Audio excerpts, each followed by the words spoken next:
Hello प्रिय विद्यार्थियों, स्वागत है आप सभी का आपका अपना YouTube channel future foundation centre में। देखिए विद्यार्थियों, जितने भी लोगों का बोर्ड एग्जाम 2025 में होने वाला है, आप सभी के लिए यह वेरी इंपॉर्टेंट क्वेश्चन बताने जा रहे हैं।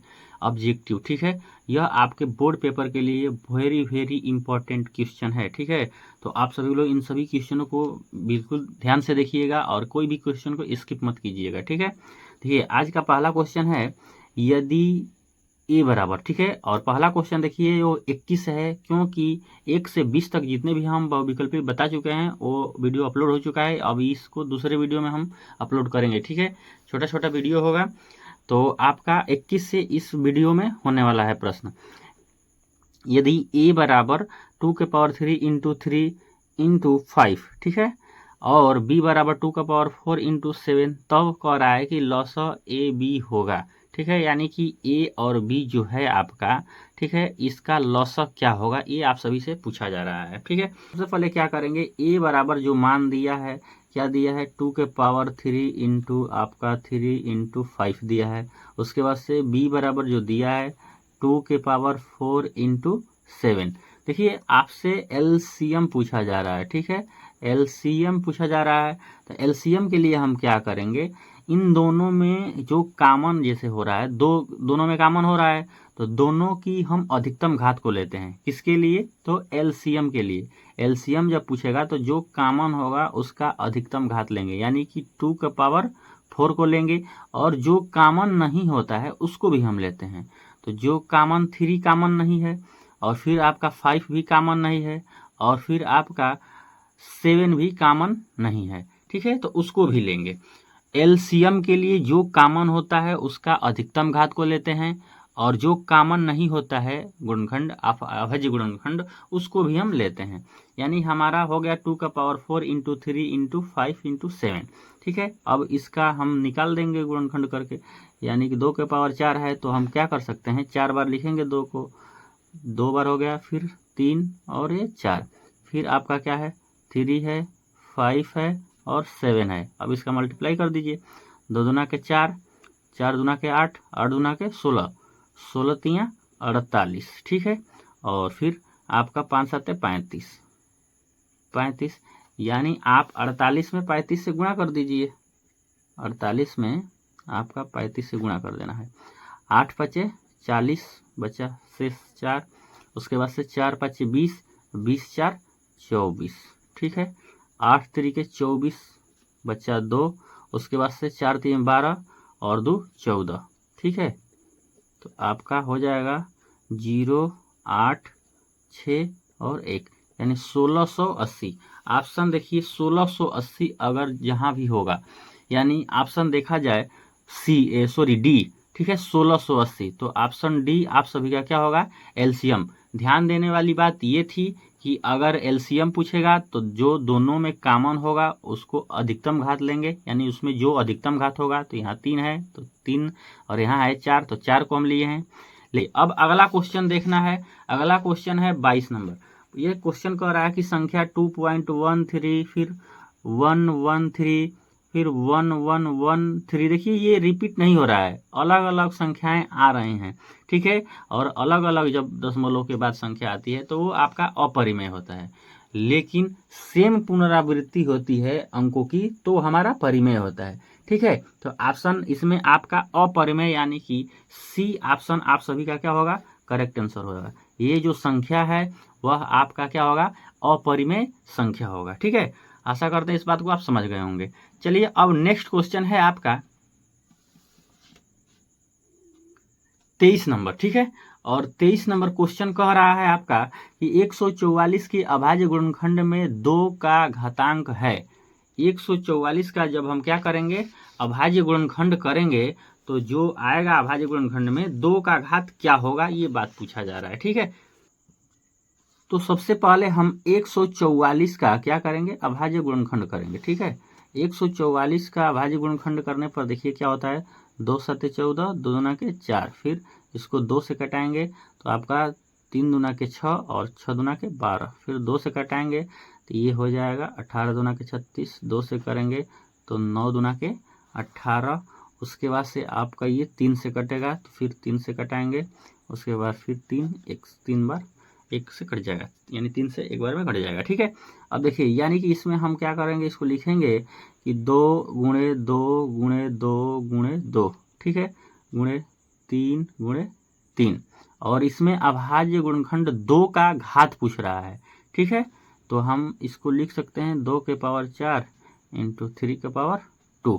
ठीक है, तो 2 का घात आपका क्या है, 4 है। ठीक है, तो ऑप्शन देखिए, इसमें ऑप्शन ए दिया है 3, बी ऑप्शन दे रहा है 6 और फिर सी ऑप्शन दे रहा है 4, यानी कि जो 2 का गुणनखंड में, जैसे अभाज्य गुणनखंड में इस 144 के 2 की घात क्या होगी, आपका 4 होगी। ठीक है, 2 की घात क्या होगी, 4 होगी। चलिए अब नेक्स्ट क्वेश्चन जो कह रहा है, 2 परिमेय संख्याओं के बीच, और सॉरी देखिए, आप अगर फर्स्ट जो वीडियो बनाए हैं परिमेय संख्याओं का, सॉरी वास्तविक संख्याओं का, तो उसका अगर आप वीडियो नहीं देखे हैं तो इस वीडियो के लिंक मतलब दे दिए हैं इस डिस्क्रिप्शन में। ठीक है, इस वीडियो के डिस्क्रिप्शन में लिंक दिए हुए हैं, तो उसको आप देख लीजिएगा। ठीक है, ये सभी क्वेश्चन आपके बोर्ड एग्जाम के लिए वेरी वेरी इंपॉर्टेंट हैं और आपके बोर्ड एग्जाम में यही क्वेश्चन आएंगे, इससे बाहर तो आ ही नहीं सकता है। ठीक है, और बाहर आने का मतलब कि देखिए कैसे क्वेश्चन पूछा जा रहा है। अगर इसमें आपका गुणनखंड में 2 का घात पूछा है तो आप सभी से शायद हो सकता है कि 3 का पूछ दे, बस यही हो सकता है, लेकिन इससे बाहर कोई क्वेश्चन नहीं आएगा। जितना भी क्वेश्चन बोर्ड पूछेगा उन सभी क्वेश्चनों को हम बताएंगे। ठीक है, आप हर एक वीडियो को देखिएगा और अंत तक किसी भी प्रश्न को छोड़िएगा मत, शायद वही प्रश्न आपके बोर्ड एग्जाम में आ जाए। ठीक है, तो आपका मेहनत खराब हो जाएगा, इसलिए हर क्वेश्चन को देखना चाहिए, हर क्वेश्चन को सॉल्व करना चाहिए। ठीक है, अब नेक्स्ट क्वेश्चन आपका कह रहा है कि 2 परिमेय संख्याओं के बीच कितनी परिमेय संख्याओं हो सकती हैं। ठीक है, कितनी परिमेय संख्या हो सकती हैं। देखिए, जब 2 परिमेय संख्याओं के बीच हम अगर देखें, निकालें, तो हमें बहुत सारा अनंत, मतलब कि बहुत निकल जाएंगी, तो इसलिए कहा जाता है अनंत, यानी बहुत ज़्यादा हमको निकाल सकते हैं। अनंत कोई संख्या, मतलब कि गिनती नहीं है कि कितनी हम अपरिमेय संख्या, सॉरी परिमेय संख्या हम निकाल सकते हैं, यानी अनंत परिमेय संख्याओं को निकाल सकते हैं। ठीक है, तो ऑप्शन डी आप सभी का क्या होगा, करेक्ट हो जाएगा। ठीक है, अब नेक्स्ट क्वेश्चन कर रहा है 25 नंबर, निम्नलिखित में कौन अभाज्य संख्या है। तो अभाज्य संख्या का मतलब यह कि उसका गुणनखंड 2 होना चाहिए, एक, और वह स्वयं संख्या के अलावा कोई किसी दूसरी संख्या से वह विभाजित नहीं होता है। ठीक है, तो आपका देखा जाए 15 की अगर हम बात करें तो 15 आपका भाज्य संख्या है, क्योंकि आपका 1 से यह विभाजित हो रहा है। ठीक है, किससे विभाजित हो रहा है, 1 से। उसके बाद से अगर हम देखें 15 की बात करें तो 15 आपका 1 से विभाजित हो रहा है, फिर 15 आपका देखें तो 3 से विभाजित हो रहा है, फिर 15 आपका देखें तो 5 से भी विभाजित हो रहा है, 3 5 15, फिर 5 3 15, फिर 15 आपका देखा जाए तो आपका 15 से भी विभाजित हो रहा है। लेकिन ऐसा नहीं होना चाहिए, ये तो आपका भाज्य हो रहा है, क्योंकि 3 से 5 से भी विभाजित हो रहा है। 1 और 15 के अलावा इसको अगर विभाजित नहीं होती है तो उसको हम क्या कहेंगे, अभाज्य बोलेंगे। चलिए दूसरे ऑप्शन को देखते हैं। दूसरा ऑप्शन आपका 23 दे रहा है। अब हम 23 को देखेंगे तो जो 23 है आपका, वह आपका 1 से विभाजित होगा और 23 से बस विभाजित होगा, क्या होगा, 23 से विभाजित होगा। इसलिए देखा जाए तो यह अभाज्य संख्या है, क्योंकि 1 और वह स्वयं संख्या के अलावा, यानी कि 23 के अलावा किसी दूसरी संख्या से विभाजित नहीं होगी, इसलिए आपका 23 क्या है, अभाज्य संख्या है। ठीक है, चलिए अगला क्वेश्चन देखते हैं कि सबसे छोटी भाज्य संख्या, ठीक है, और सबसे छोटी अभाज्य संख्या का मौसा कितना होगा। तो सबसे पहले ये बात है कि सबसे छोटी जो भाज्य संख्या है कौन है। ठीक है, तो देखिए सबसे छोटी अगर भाज्य संख्या की बात करें तो सबसे छोटी भाज्य संख्या 4 होती है। ठीक है, क्या होती है, सबसे छोटी भाज्य संख्या 4 होती है। और कह रहा है कि सबसे छोटी अभाज्य संख्या का मौसा। ठीक है, और सबसे छोटी अभाज्य संख्या की बात करें तो आपका 2 होता है। ठीक है, तो यानी कि 4 और 2 का मौसा पूछ रहा है, तो मौसा आपका क्या होगा, 2 होगा। ठीक है, तो ऑप्शन आपका बी देखा जाए तो 2 ऑप्शन आपका क्या होगा, करेक्ट हो जाएगा। ठीक है, बी ऑप्शन आपका क्या होगा, करेक्ट होगा, यानी कि सबसे छोटी भाज्य संख्या 4 होती है, सबसे छोटी अभाज्य संख्या की बात करें तो 2 होती है, यानी कि 4 और 2 का मौसा पूछ रहा है। तो 4 और 2 का मौसा जब ज्ञात करेंगे तो क्या हो जाएगा, 2 हो जाएगा। क्या करेंगे, छोटी संख्या से हम क्या करते हैं, बड़ी संख्या में भाग करते हैं, तो 2 से आपको क्या करेंगे, 2 से 4 में भाग देंगे तो 2 बार में जाएगा। ठीक है, तो आपका कट जाएगा, और जो संख्या विभाजित कर देती है, यूक्लिड विभाजन से निकाल रहे हैं, जो संख्या विभाजित कर देती है वही आपका क्या होता है, मौसा होता है। ठीक है, चलिए अब नेक्स्ट क्वेश्चन है आपका 27 नंबर। ठीक है, 27 नंबर क्वेश्चन को देखेंगे। कह रहा है कि 96 का अभाज्य गुणनखंड क्या होगा। ठीक है, जैसे ऊपर क्वेश्चन में पूछ रहा था कि 144 का अभाज्य गुणनखंड क्या होगा, उसी प्रकार से 96 का दे रहा है। ठीक है, तो देखिए 96 का क्या करेंगे, 96 का निकाल लेंगे हम अभाज्य गुणनखंड करके। ठीक है, तो 96 का हम जब अभाज्य गुणनखंड करेंगे तो आपका यह 2 से कटेगा पहले, तो हो जाएगा 4 दूना के 8 और 8 दूना के 16। उसके बाद फिर 2 से कटेगा तो फिर 2 दूना के 4 और 4 दूना के 8। उसके बाद फिर यह 2 से कटेगा तो यह 12 दूना के 24। फिर 2 से कटाएंगे तो यह 6 बार में कट जाएगा। उसके बाद से आपका फिर यह 2 से कटेगा। ठीक है, तो 2 3 6, फिर 3 से कटेगा तो कट जाएगा। ठीक, और क्या पूछ रहा है कि अभाज्य गुणनखंड क्या होगा, रूप पूछ रहा है। तो देखिए हम 2 कितने बार में कटाए हैं, 1 2 3 4 5, यानी हम लिख सकते हैं 2 गुणे 2 गुणे 2 गुणे 2 गुणे 2 और गुणे 3। 2 का कितना बार है, 5 बार, तो 2 के पावर 5 गुणे 3 के पावर 1 लिख सकते हैं। ठीक है, तो देखिए कौन सा ऑप्शन इसमें मिल रहा है, 2 के पावर 5 गुणे 3 का पावर 1, यानी कि देखा जाए ऑप्शन सी, तो ऑप्शन सी आप सभी का 2 के पावर 5 गुणे 3 का पावर 1 है, यानी कि सी ऑप्शन आप सभी का क्या होगा, करेक्ट हो जाएगा। सी ऑप्शन आप सभी का क्या होगा, करेक्ट हो जाएगा। ठीक है, आइए अब नेक्स्ट क्वेश्चन को देखते हैं 28 नंबर। ठीक है, 6 ठीक है और 8 एवं क्या कर रहा है 22 का लसा और मौसा का अनुपात, यानी लसा और मौसा दोनों ज्ञात करना है और उसके बाद से उसका अनुपात ज्ञात कर देना है। ठीक है, तो चलिए 6 8 और 22 का हम क्या करते हैं, लसा ज्ञात करते हैं। ठीक है, 2 से कट जाएगा, फिर तो 2 3 6, 2 चौके 8 और 11 दूना के 22। ठीक, फिर देख रहे हैं तो 2 से कटेगा, 3 नहीं कटेगा तो इसको लिख देंगे। उसके बाद से 2 दूना के 4 और 11 हो जाएगा। ठीक है, फिर 2 से कटेगा, आपका 2 है तो 3 को लिख देंगे। उसके बाद से ये कट जाएगा, फिर 11, यानी कि अभी हमको 3 से कटाना होगा। उसके बाद से 11 से 3 से कटाएंगे तो यह एक बार में कट जाएगा और फिर 11 बचा, फिर 11 से क्या करेंगे, 11 को कटा देंगे। ठीक है, 11 से 11 को क्या कटा देंगे। अब हम लिखेंगे 2 गुणे 2 गुणे 2 गुणे 3 गुणे 11। ठीक है, तो आपका 11 तियाँ 33। ठीक है, और उसके बाद से 2 दूना के 4 दूना के 8। ठीक है, 33 में आपको 8 से गुणा कर देना है, यानी 8 तरीके 24, 2 शेष बचा। उसके बाद से 8 तरीके 24 25 26, यानी कि आपका 200 क्या आ रहा है, 64 आ रहा है। ठीक है, और आपका 6 8 क्या करेंगे, 22 का मौसा ज्ञात करेंगे। ठीक है, चलिए तो आपका देखा जाए इसका गुणनखंड अभाज्य गुणनखंड विधि से ज्ञात कीजिए या आप यूक्लिड विभाजन लगा दीजिए। ठीक है, जिस विधि से आपका विचार उस तरह से कर सकते हैं, लेकिन देखा जाए तो यूक्लिड विभाजन बहुत इजी होता है। ठीक है, क्या किया जाता है, सबसे छोटी संख्या से उससे बड़ी वाली संख्या में भाग दिया जाता है। ठीक है, यानी कि 6 से भाग देंगे 8 में। ठीक, तो हमारा कितने बार जाएगा, एक बार जाएगा, तो कटाएंगे तो आपका 2 होगा। जो छोटी संख्या होती है उससे इससे भाजक में भाज्य बना देते हैं इसको, यानी कि भाजक जो था इसको भाज्य बनाएंगे। तो आपका 2 3 6 3 बार में कट गया, यानी अब हमारा 2 बचा। अब इस 2 से आपको लगाना है 22 में भाग। ठीक है, तो यह क्या हो रहा है, कट जा रहा है 11 बार में। ठीक है, तो आपका निकल रहा है यहाँ से क्या, यहाँ से HCF आपका निकल रहा है 2। ठीक है, जो संख्या दोनों को विभाजित कर देगी वही आपका क्या होगा, मौसा होगा। और वहाँ से हम LCM निकाले हैं, क्या LCM हम निकाले हैं 264, 200 क्या निकाले हैं, 64 निकाले हैं। और इन दोनों का अनुपात पूछ रहा था, किसका किसका अनुपात, तो आपका लौसा, तो पहले लौसा लिखेंगे।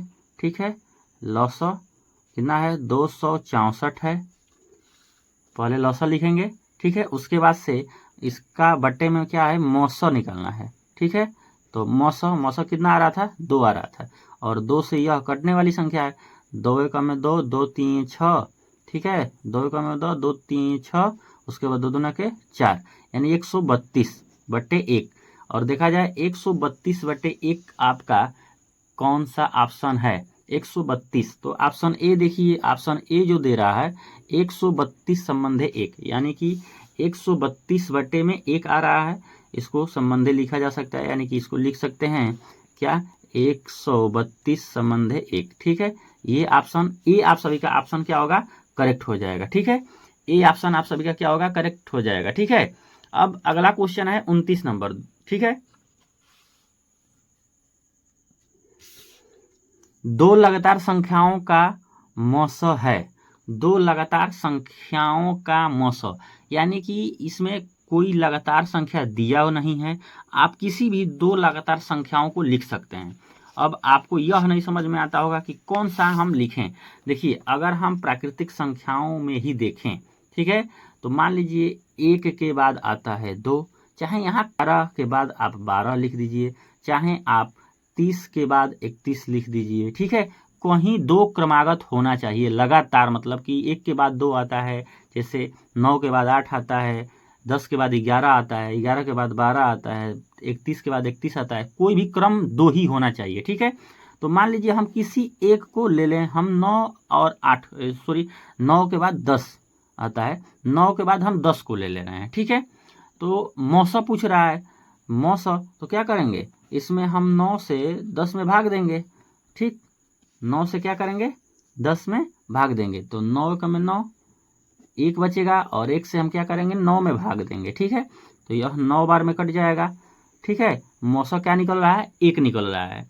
यानी दो लगातार संख्याओं का अगर हम किसी भी लगातार संख्या का मौसा निकालें तो आपका क्या आएगा, वह 1 ही आएगा। क्या आएगा, 1 ही आएगा। यानी दो लगातार संख्याओं का मौसा होगा वह आपका क्या होगा, 1 होगा। ठीक है, तो ऑप्शन बी आप सभी का क्या होगा, करेक्ट ऑप्शन हो जाएगा। अब 30 नंबर क्वेश्चन कह रहा है कि 5005 के कितने अभाज्य गुणनखंड हैं। अभाज्य गुणनखंड की संख्या पूछ रहा है। ठीक है, अभाज्य गुणनखंड की संख्या पूछ रहा है। ठीक है, तो उसके लिए क्या करेंगे, 5005 का, ठीक है, क्या करेंगे, 5005 का अभाज्य गुणनखंड करने पर देखा जाए, किसका करेंगे, तो 5005 का, इसको कटाएंगे तो यह 5 से कटेगा। ठीक है, 5 का में 5, 0 और ये। अब देखिए 1001 जो है यह किसी दूसरी संख्या से नहीं कटेगा। ठीक है, यह अभाज्य संख्या है तो आपका 1001 से ही कटेगा। ठीक है, तो आपका 2 क्या हो रहा है, अभाज्य गुणनखंड हो रहा है, 1 5 और 1001। ठीक है, तो ऑप्शन आप सभी का ए आप सभी का करेक्ट हो जाएगा।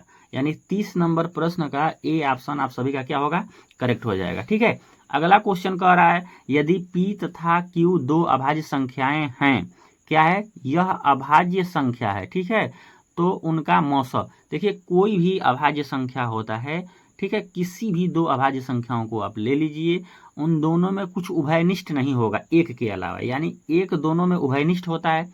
ऐसे भी परिभाषा होती है कि अभाज्य संख्या का गुणनखंड कितना होता है, 2 होता है। एक संख्या 1 होती है और वह खुद वो संख्या होती है, तो हमारा दोनों में कॉमन 1 हो रहा है, इसलिए हमारा मौसा क्या होगा, 1 होगा। यानी कि डी ऑप्शन आप सभी का क्या होगा, करेक्ट ऑप्शन हो जाएगा। डी ऑप्शन क्या होगा, करेक्ट हो जाएगा। यानी कि 1 क्या होगा, अभाज्य संख्याएं जितने भी लेंगे उन सभी का हमारा मौसा 1 ही आएगा हमेशा के लिए। ठीक है, अगला क्वेश्चन है 32 नंबर। दो संख्याएं हैं, ठीक है, a और 18। ठीक है, पहली संख्या मान लो कि a है, a और फिर 18 दूसरी संख्या है, का लौसा 36 दिया है। यानी a और आपका 18 का आपका दिया है एलसीएम कितना, 36। ठीक है, तथा मौसा 2 दिया है, एचसीएफ कितना दिया हुआ है, 2 दिया हुआ है, तो ए का मान कह रहा है। देखिए यह वेरी इंपॉर्टेंट आप सभी के क्वेश्चन है और आपका बोर्ड पेपर हमेशा पूछता है। ये सूत्र होता है पहली संख्या, ठीक है, पहली संख्या गुणे दूसरी संख्या, ठीक है, दूसरी संख्या बराबर आपका होता है एलसीएम इंटू एचसीएफ। ये आपका एलसीएम इंटू एचसीएफ होता है। पहली संख्या हमारा ए हो जाएगा इंटू दूसरी संख्या हमारा 18 हो जाएगा, बराबर एलसीएम दिया है 36, एलसीएम का मान रखेंगे 36 गुणे एचसीएफ का मान दिया हुआ है 2। और हमें ए का मान ज्ञात करना है और ए में 18 से गुणा है, क्योंकि पहली संख्या गुणे दूसरी संख्या हमारा फार्मूला होता है। और इसको पक्षांतर करेंगे तो गुणा है तो इधर जाएगा तो भाग हो जाएगा, यानी कि ए बराबर हम देखें तो 36 गुणे 2 बट्टे में आपका 18 हो जाएगा। और 18 से देखें तो 18 दूना के 36, यानी कि कट रहा है 2 बार में, तो 2 गुणे 2 लिखेंगे और 2 का 2 में जब गुणा करेंगे तो आपका आएगा 4, यानी कि देखा जाए तो ये आपका आंसर 4 आ रहा है। ठीक है, और ऑप्शन 32 नंबर क्वेश्चन का सी ऑप्शन 4 दिया हुआ है। ठीक है, तो आप सभी का 32 नंबर क्वेश्चन का सी ऑप्शन करेक्ट हो जाएगा। और यह क्वेश्चन वेरी वेरी इंपॉर्टेंट है, आपका बोर्ड एग्जाम 2025 में क्वेश्चन ऐसा 100% आएगा, यानी कि हमेशा आता है। यह जो आपका टाइप होता है ये पूछता है हमेशा। ठीक है, कभी आपका पहली संख्या पूछा है तो कभी दूसरी संख्या पूछ सकता है, नहीं तो किसी में आपका लॉसअप पूछ सकता है, नहीं तो किसी में मौसा, यानी कि 4 टाइप से इसमें क्वेश्चन बनेगा तो बनेगा। ठीक है, अगला क्वेश्चन है आपका 33 नंबर, 5, 15 और 20 के लॉस और मौसा का अनुपात है। देखिए 5, 15 और 20 के लॉस, यानी इसका आपको क्या ज्ञात करना है, लॉस ज्ञात करना है। ठीक है, तो 5, ठीक है, 15, उसके बाद से हम 20 का क्या करेंगे, पहले लॉस ज्ञात कर लेते हैं। तो अभाज्य गुणनखंड की विधि से ज्ञात कर रहे हैं, तो आपका हो जाएगा 2 से पहले कटेंगे तो 5, 15 और ये 10, फिर 2 से कटेगा, 5 नहीं कटेगा तो रख देंगे, 15 भी नहीं कटेगा और ये 5। तो अब फिर हम 3 से कटेंगे ना, चलिए 3 से कटेंगे, 15 कट जाएगा, तो 5, 3 5 15 और 5। अब हम क्या करेंगे, 5 से कटाएंगे तो ये कट जाएगा। ठीक है, कट गया। अब हम क्या करेंगे, इन सभी का गुणा कर देंगे, अभाज्य जो गुणनखंड किए हैं। ठीक है, 2 गुणे 2 गुणे 3 और गुणे 5। अब इनका एलसीएम हमारा होगा 2 दूना के 4, 4 3 12, 12 5 60, यानी आपका 5, 15, 20 का एलसीएम हमारा कितना आया है, एलसीएम हमारा आया है 60। ठीक है, और फिर हमको ज्ञात करना है मौसा। ठीक है, कह रहा है कि आप मौसा का अनुपात। ठीक है, तो मौसा भी ज्ञात करना है, तो इनका हम मौसा ज्ञात करने के लिए क्या करेंगे, सबसे छोटी संख्या 5 है, इससे बड़ी हमारा 15 है, तो 15 में 5 से भाग देंगे। ठीक है, तो 5 3 ये 15, यानी यहाँ से हमको 5 मिल रहा है मौसा। और फिर 5 से एक संख्या और बच रही है ना 20, तो 20 में भाग देंगे, तो 5 चौके 20, यानी कि यह आपका संख्या जो है दोनों को क्या कर रहा है, कटा रहा है, और जो विभाजित कर देता है वही आपका मौसा होता है। यानी यहाँ से देखा जाए तो HCF कितना आ रहा है, यहाँ से 5 आ रहा है, और इन दोनों का अनुपात पूछा है। ठीक है, अनुपात का मतलब कि अंश और भिन्न में रखेंगे, तो एलसीएम है हमारा 60, उसके बाद से हमारा मौसा कितना है 5, और यह कट जाएगा। ठीक है, 12 बार में तो 12 बटे आएगा 1, यानी कि इसको लिख सकते हैं 12 बटे 1 है तो 12 संबंध 1 लिख सकते हैं। ठीक है, ऑप्शन देखा जाए कौन सा ऑप्शन दिया हुआ है, ऑप्शन। ठीक है, तो ऑप्शन आपका देखिए तो डी ऑप्शन 12 संबंध 1 दिया हुआ है, यानी कि डी ऑप्शन आप सभी का क्या होगा, करेक्ट आंसर हो जाएगा। क्या होगा, डी ऑप्शन आप सभी का करेक्ट आंसर होगा, 12 संबंध 1। ठीक है, अब अगला क्वेश्चन 34 दे रहा है कि सबसे छोटी अभाज्य और सबसे छोटी भाज्य संख्या का गुणनफल। देखिए ऊपर क्वेश्चन पूछा हुआ था कि दोनों का मौसा शायद पूछा हुआ था। ठीक है, और यहाँ पूछ रहा है कि दोनों का गुणनफल क्या होगा, दोनों का गुणनफल क्या होगा। तो देखिए दोनों का गुणनफल, तो सबसे पहले यहाँ पे हमको ये पता होना चाहिए कि सबसे छोटी अभाज्य संख्या क्या होती है। ठीक है, देखिए सबसे छोटी अगर अभाज्य संख्या की हम बात करें तो आपका 2 होता है, सबसे छोटी अभाज्य संख्या 2 होती है, और सबसे छोटी भाज्य संख्या आपका 4 होता है, और गुणनफल पूछा है यानी कि दोनों में गुणा। ठीक है, दोनों में गुणा, तो 4 गुना के क्या हो जाएगा, 8 हो जाएगा, यानी कि इन दोनों का गुणनफल जो आएगा वह 8 आएगा। ऑप्शन सी आप सभी का करेक्ट हो जाएगा। क्या होगा, ऑप्शन सी आप सभी का करेक्ट हो जाएगा। अब अगला क्वेश्चन है आप सभी का 35 नंबर का, और एक निम्न में से कौन सी अभाज्य संख्या है, या इसमें से अभाज्य संख्या ज्ञात करना। अभाज्य संख्या का मतलब उसका 2 गुणनखंड होना चाहिए, एक और वह किसी दूसरी यानी कि स्वयं संख्या से विभाजित हो, किसी और दूसरी संख्या से विभाजित न हो। तो देखिए इसमें 29 को देखें तो 29 किसी संख्या से विभाज्य है, 29 1 से और खुद 29 से विभाजित होगा। जैसे हम 25 को देखें तो हम 25 को चाहें तो 5 से विभाजित कर सकते हैं, ठीक है, 1 से, और उसके बाद से आपका 25 से। तो दो ही गुणनखंड होते हैं अभाज्य के। जो भी संख्या अभाज्य होती है, अभाज्य का हमारा दो फैक्टर होता है, एक तो 1 होगा और वह स्वयं संख्या होगा। क्या होगा? स्वयं संख्या होती है, इसके अलावा कोई और फैक्टर नहीं होता है। जबकि इसमें देख रहे हैं तो 5 से यह विभाजित हो रहा है, इसका मतलब कि यह भाज्य संख्या है। 16 को देखें तो आपका 1 से कटेगा, 2 से कटेगा, आपका 4 से कटेगा, 8 से कट रहा है, इसका कई फैक्टर बन रहा है, इसलिए यह कई संख्या से विभाजित है, इसलिए यह भाज्य संख्या है, ठीक है। 15 को देखें तो 15 आपका 1 से, उसके बाद से 3 से, उसके बाद से 5 से, यह भी भाज्य संख्या है, ठीक है। क्या है? यह भी भाज्य संख्या है। यानी ऑप्शन ए आप सभी का क्या होगा? करेक्ट हो जाएगा। ऑप्शन ए क्या होगा? करेक्ट आंसर हो जाएगा 35 नंबर क्वेश्चन का।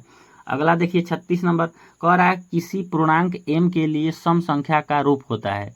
किसी भी पूर्णांक के लिए, यानी m का मान कुछ भी रख दिया जाए तो आपका सम संख्या आना चाहिए।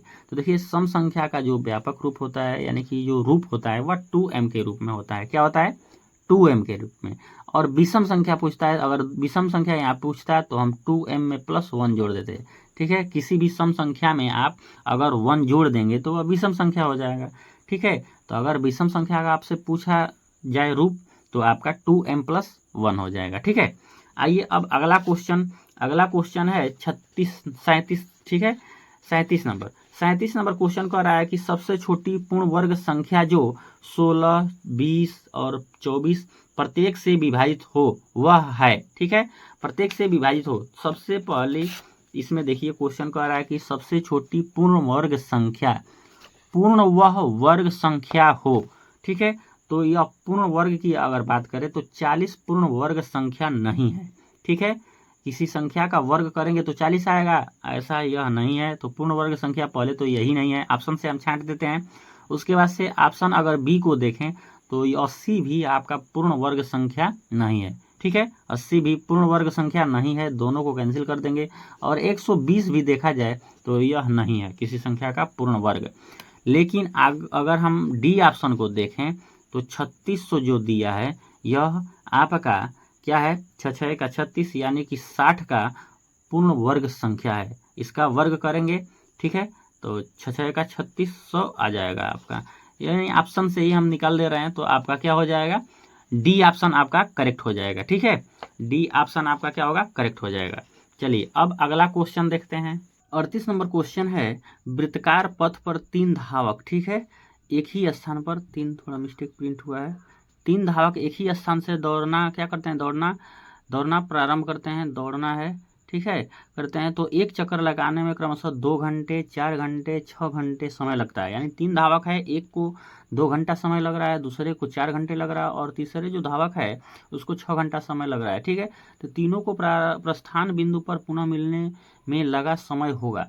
यह समय पूछ रहा है कि तीनों धावक उसी बिंदु पर, जिस बिंदु से स्टार्ट किए हैं उस बिंदु पर तीनों कितने समय बाद मिलेंगे, ठीक है। इस प्रकार के क्वेश्चन को देखिए क्या करते हैं। जो समय दिया है 2, 4, 6, ठीक है, यानी कि 2 और 4 और 6 को क्या करेंगे? लॉसर निकाल देंगे, ठीक है। 2 से काटेंगे तो 2 से एक बार में कट जाएगा, फिर 2 दूना के 4, उसके बाद से 2 3 6, फिर 2 से कटाएंगे तो 1, उसके बाद से ये भी कट जाएगा, उसके बाद से 3, फिर 3 से इसको क्या करेंगे? कटा देंगे, ठीक है, कट गया। और इसका हम एलसीएम निकाल देंगे, यानी कि हमारा 2 गुणे क्या हो जाएगा? 3, 2 दूना के 4 और 4 3 12, यानी कि 12 घंटे बाद क्या करेंगे? वह पुनः उसी स्थान पर, प्रारंभिक जिस स्थान से प्रारंभ किए थे दौड़ना, उसी स्थान पर क्या करेंगे? मिलेंगे। तो यानी कि ऑप्शन इसका देखा जाए तो आप सभी का सी ऑप्शन करेक्ट हो जाएगा। सी ऑप्शन क्या होगा? करेक्ट होगा। देखिए 39 नंबर जो क्वेश्चन है, किसी धनात्मक पूर्णांक a तथा b के लिए ab का मौस, यानी जो भी हमारा धनात्मक पूर्णांक ab है इसका मौस, ठीक है, यानी कि मौस और गुणे लस, इन दोनों का लस निम्न में से कौन होगा, यानी कि यह किसके बराबर होगा। इसका कहने का मतलब ये, जैसे मान लीजिए सबसे पहले क्या करेंगे? कोई धनात्मक पूर्णांक ले लेंगे, ठीक है। जैसे हम मान लीजिए कि 8 और 10 हम 2 धनात्मक पूर्णांक लिए हैं, ठीक है, और इनका पहले मौस ज्ञात करेंगे। क्या करेंगे? मौस, ठीक है।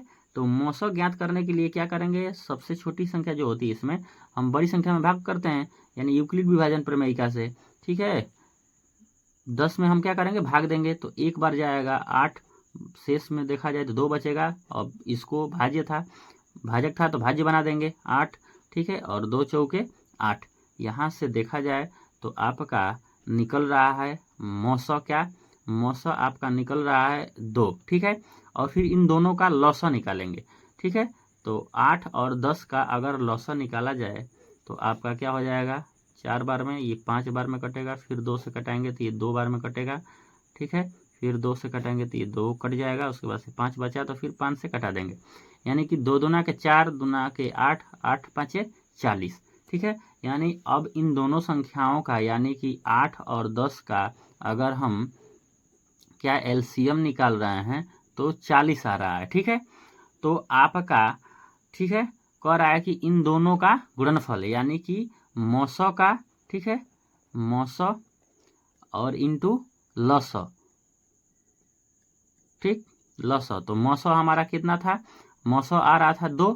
ठीक है, 2 और फिर लसो आया है 40, यानी कि इन दोनों का गुणनफल हमारा 80 आ रहा है। ठीक है, 80 आ रहा है, 80 आ गया। अब देखिए यह 80 इस देखा जाए तो दोनों संख्याओं के गुणनफल के बराबर हो रहा है। 80 जो आया है आपका लसो और मौसो इन दोनों संख्याओं का, तो हमारा इन दोनों संख्याओं के गुणनफल के बराबर हो रहा है। यानी इन दोनों संख्याओं में जब हम आपस में गुणा कर रहे हैं किसका किसका, 8 का और 10 का, तब भी 80 आ रहा है। और इन दोनों का हम मौसो और लसो निकाल करके दोनों को आपस में गुणा कर रहे हैं तब भी हमारा 80 आ रहा है।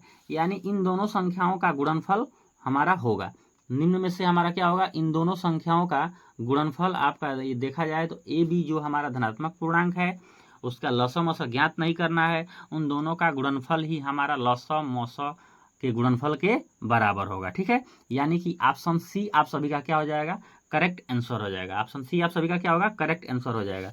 अब अगला क्वेश्चन कह रहा है, अगला क्वेश्चन है 40 नंबर। ठीक है, 64 के अभाज्य गुणनखंड में 2 का घातांक है।